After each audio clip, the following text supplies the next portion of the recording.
क्या होती है अंदर, एल्वियोलाई होगी, जिनमें मिल्क बनता है। तो देखो, एक तो मैंने क्या बता दी, स्तनपाली। ये व्हाइट कलर का जो मैंने बनाया ये तो है स्तनपालियां। मेमरी लोब, क्या ये, मेमरी लोब। ओके, बिल्कुल।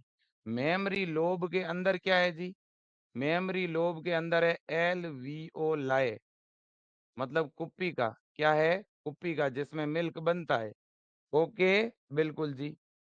अब कुप्पिका से आगे ये क्या निकल रही है जी, ये जिसको मैं येलो कलर वाला बना रहा हूँ, इसका क्या नाम है जी, कुप्पिका से जो मिल्क बनेगा वो बाहर आएगा जरूर, तो वो इस ट्यूब में आएगा। इसका नाम है मेमरी ट्यूब। इसका क्या नाम है जी, इसका नाम है मेमरी ट्यूब, है ना। हाँ, मेमरी ट्यूब, मेमरी ट्यूब्यूल्स बोलते भाई, इंग्लिश में नाम याद रखना बेटा, ये तो मेमरी ट्यूब्यूल्स, ट्यूब्यूल्स, है ना। हाँ, अब ये मेमरी ट्यूब्यूल्स जब आपस में मिलेगी, ऐसे बहुत सारी मेमरी ट्यूब्यूल्स आएगी, ये मिल करके बना लेती है मेमरी डक्ट। ये जब आपस में इस तरह से बहुत सारी ट्यूब्यूल्स मिलती है, ऐसे बहुत सारी ट्यूब्यूल्स आती रहेगी और मिलती रहेगी, तो जब ये मिलेगी तो क्या बनेगी, मेमरी डक्ट, है ना। तो यहाँ बन जाएगी मेमरी, मेमरी डक्ट। और मेमरी डक्ट बच्चों आगे की तरफ जाके कुछ इस तरह से फूल करके एक नली बनाएगी, जिसको बोलते हैं मेमरी एम्पुला, मेमरी एम्पुला। और मेमरी एम्पुला जो है बेटा, आगे बहुत ही पतली पतली नलिकाओं में विभाजित हो जाएगा ऐसे, है ना। इनको हम बोलेंगे लेक्टिफेरस ट्यूब्यूल्स, ठीक है ना, लेक्टिफेरस ट्यूब्यूल्स, दुग्ध जनक नलिका। ओके, अब लेक्टिफेरस जो ट्यूब्यूल्स है ना बेटा, ये इस निप्पल्स वाले भाग में आके ओपन हो जाती है, तो ये भाग हो गया निप्पल्स। ठीक है बेटा, बस ये संरचना है और कुछ नहीं। आपके समझने के लिए सिंपल वे में बताइए, बोर्ड पे फिर से ध्यान देना और सुनना बेटा। हाँ, फिर से सुनना। सबसे पहले ये भाग, इसे क्या बोलोगे जी, इसे बोलेंगे मेमरी लोब। इस तरह के बहुत सारे मेमरी लोब होंगे, और इन मेमरी लोब में क्या होता है जी, सर मेमरी लोब में कुछ ऐसी संरचना होती है जहाँ मिल्क बनता है, उसको बोलते हैं कुप्पिका या एल्वियोलाई। और एल्वियोलाई से जब मिल्क बाहर आएगा, तो वो सीधा किस में आएगा, या तो आप बोल दो मेमरी ट्यूब में, या बोल दो मेमरी डक्ट में। किसमें आएगा, मेमरी डक्ट में।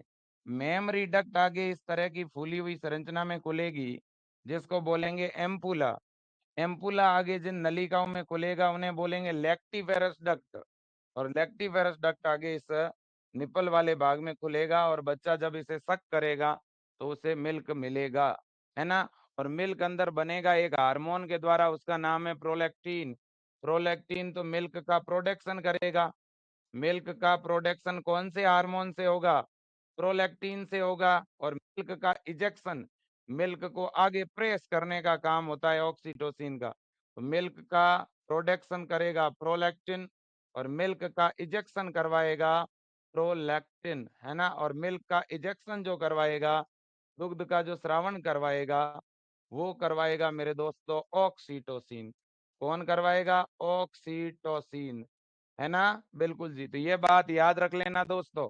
ठीक है, एग्जाम में क्वेश्चन केवल इतना आता है कि दुग्ध के ट्रांसफर का जो पाथवे है वो बताओ, है ना। कैसे मिल्क बच्चे तक पहुंचेगा, वो पाथवे पूछा जाता है, और कुछ नहीं पूछा जाता यहाँ पे। ठीक है ना, पथ आपको पता होना चाहिए। ये इमेज देखो आप, ये इमेज देखिए बच्चों, यहाँ पे देख सकते हो आप।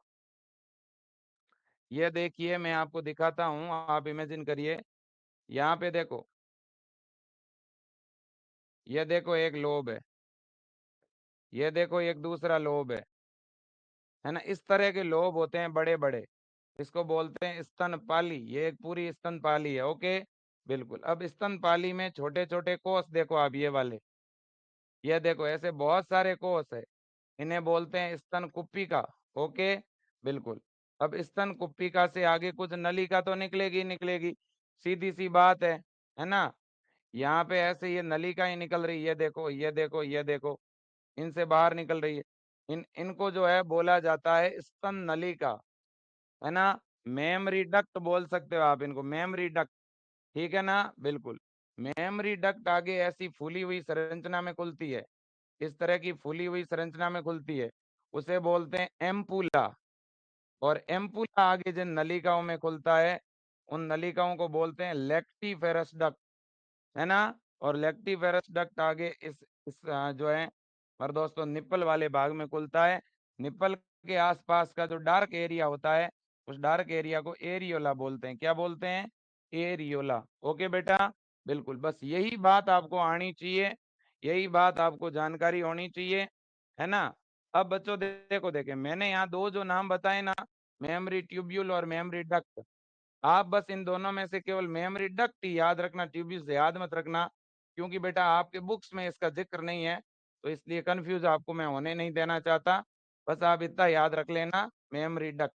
अब देखो इसका पाथवे सुन लो क्या है। सबसे पहले तो हो गया आपका मेमोरी, मेमोरी लोब, ओके। स्तनपाली, स्तन पालियां, बस ऐसे ही लिखना है। मैं मिल्क के इजेक्शन का पाथवे ही बताऊंगा आपको, फिर मैं एंड कर रहा हूँ आज की क्लास को, ठीक है बेटा। हाँ, अगले 2 मिनट में क्लास एंड कर रहा हूँ भाई, सारे बच्चे नोट करते जाना। मेमोरी लोब के अंदर क्या है, एलवियोलाई, है ना। मेमोरी एल्वियोलाई भी कह सकते हो आप, एल्वियोलाई मतलब कि स्तन कुप्पी का। और इसके बारे में एरो का चिन्ह बना के कोई लिखना चाहता है तो लिख सकता है, क्या लिख सकता है, लिख ये सकता है कि इसमें मिल्क प्रोडक्शन होता है, मिल्क का प्रोडक्शन इसी में होगा, ओके बिल्कुल। अब एल्वियोलाई से जो नली निकलेगी उसको बोलेंगे मेमरी डक्ट, ओके। ये आपकी हो गई मेमरी डक्ट। मेमरी डक्ट किस में खुलती है जी, मेमरी ट्यूब्यूल भी लिखा हो सकता है, अगर ट्यूब्यूल लिखा हुआ हो तो वो भी गलत नहीं है। मेमरी डक्ट किस में खुलेगी जी, मेमरी एम्पुला में, मेमरी एम्पुला, ओके। और मेमरी एम्पुला लेक्टिफेरस डक्ट में खुलेगा, किसमें, लेक्टिफेरस में खुलेगा। और लेक्टिफेरस जो डक्ट है वो आपके निप्पल में ओपन होगा बेटा। और निप्पल पर छोटे छोटे छिद्र पाए जाते हैं जहां से बच्चा स्तनपान करता है, बस ये पाथवे आपको आना चाहिए, ठीक है ना बच्चों। ये देख सकते हो, हिंदी में अगर इनके नाम की बात करूं तो ये स्तन नलिका, फिर देखो एम्पुला शब्द को हिंदी में तुम्बिका कहते हैं, मैंने कई बार बोला है, आप हिंदी का शब्द याद मत रखना, ठीक है ना भाई, बिल्कुल जी, बस। तो यही आपको याद रखना है, और कोई ऐसी चीज है नहीं। लेक्टिफेरस डक्ट को बोला जाता है दुग्ध नलिका, है ना। और मेमरी डक्ट को बोलते हैं स्तन वाहिका, ठीक है। और यह है स्तन कुपिका, ओके। सारे नाम मैंने इसलिए बता, निपल्स को निपल्स ही लिखना आप, जैसे चुचुक बोला जाता है बच्चों। चलो जी मेरे दोस्तों, इतनी बात याद रखना, ये मिल्क का फ्लो है। स्तनपालियों की कई बार संख्या पूछी जाती है, एनसीईआरटी में इसकी संख्या जरूर दी हुई है, ये मैं आपको बता दूं 15 से 20, बस याद रख लो, है ना। एक स्तन में 15 से 20, 15 से 20, 15 से 20, तो एक स्तन में कितनी पालियां होती है बेटा, 15 से 20 पालियां होती है, ठीक है ना, बिल्कुल जी। और दुग्ध का निर्माण किसमें होगा, कुप्पिका में। दुग्ध निर्माण करवाने वाला हार्मोन कौन सा है, प्रोलैक्टिन। दुग्ध का स्रावण करवाने वाला हार्मोन कौन सा है, ऑक्सीटोसिन। ये हम आगे ऑलरेडी पढ़ेंगे, ठीक है ना, यहाँ तो पढ़ ही लिया, और भी आगे पढ़ेंगे, ठीक है। इतनी बात सभी के समझ में आ गई होगी, बस इतना ही तो आपको याद रखना पड़ेगा, ठीक है ना। कई बार यहाँ से क्वेश्चन बनता है, यूट्रस का बड़ा एवं मध्य का मुख्य भाग या कई बार क्वेश्चन आता है यूट्रस का निचला शंकरा भाग, या कई बार क्वेश्चन आता है स्तनपालियों की संख्या, या कई बार क्वेश्चन आता है महिलाओं में नर पेनिस के समजात संरचना। ठीक है ना? हाँ जी। और अगर ये चीजें आपसे पूछी जाए तो आप क्या लिखोगे? आपको ये आंसर आने चाहिए। तो यूट्रस का मध्य का बड़ा भाग क्या कहलाएगा बेटा? मैंने नाम बताया था, क्या कहलाएगा? बॉडी, है ना? यूट्रस का नीचे का संकरा भाग क्या कहलाएगा बेटा? सर्वेक्स। स्तनपालियां कितनी होती है एक स्तन में? 15 से 20। और महिलाओं में नर पेनिस के समान संरचना कौन सी होती है? क्लाइटोरिस।